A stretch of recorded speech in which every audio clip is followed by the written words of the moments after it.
வணக்கம். இன்னைக்கு நம்ம வந்து பொரி உருண்டை தான் பார்க்க போகிறோம். அதுக்கு வந்து ஃபஸ்ட்டு கடாய் வச்சுக்கோங்க. நான் இன்னைக்கு வந்து 1 கப்பு வெல்லம் எடுத்திருக்கேன். அந்த 1 கப்பு வெல்லம் போட்டுட்டு துருவிடுங்க. துருவி போட்டுட்டு அது கொஞ்சமாக தண்ணி ஊற்றிடுங்க. தண்ணி ஊற்றிட்டு கப்பை காட்டுறேன் பாருங்கள். அதே கப்பில் வந்து 3 கப்பு பொரி எடுத்து தனியாக வச்சுட்டேன். இப்போ நான் வந்து பதம் பார்த்துட்ருக்கேன். பாகு பாகு பதம் பார்த்துட்ருக்கேன். உங்களுக்கு இந்த ஸ்டேஜ் வரும்போது ஒரு தண்ணியில் போட்டு பாகு பாருங்கள். பாகு பார்த்தீங்கன்னா கொஞ்சம் உருட்டினா மாதிரி வரணும், நீத்தா மாதிரி வரக்கூடாது. உருட்டினா மாதிரி வந்து நல்லா கொஞ்சம் உருண்டை பிடிங்க. உருண்டை பிடிச்சிட்டு ஒரு தட்டில் வந்து போட்டிங்கன்னா டங்குன்னு ஒரு சத்தம் கேட்கும். அப்புறமா என்ன பண்ணுங்கள், அதுதான் கரெக்டு பதம். இப்போ நான் ஸ்டவ் ஆஃப் பண்ணிட்டேன். ஆஃப் பண்ணிவிட்டு நான் அந்த 3 கப்பு பொரி எடுத்து வச்சேன்ல, அது வந்து நான் இதில் கொட்டிட்டேன்.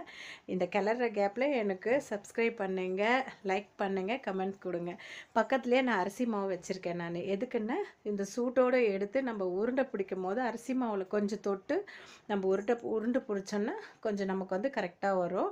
அவ்வளோதான். இதுதான் பதம். இதுதான் கரெக்டான ஸ்டேஜு. இதில் வந்து நீங்கள் இது மாதிரி உருண்டை பிடிச்சி எடுத்து வச்சுக்கோங்க. இது பார்த்திங்களா, பொரி உருண்டை ரெடி.